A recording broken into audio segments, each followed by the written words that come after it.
हाम्रो सरकारको बच्चा पनि गुमाऊ दिनभरि रातभरि यो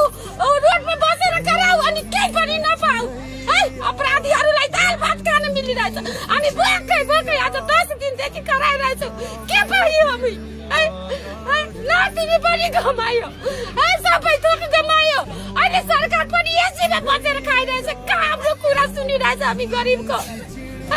यस्तो रोडमा देखेर उसको आँखा छैन हेरिरहेको छैन आँखा छ भने हाम्रो छिटो आएर हाम्रो एउटा मिलाइदिनु पर्यो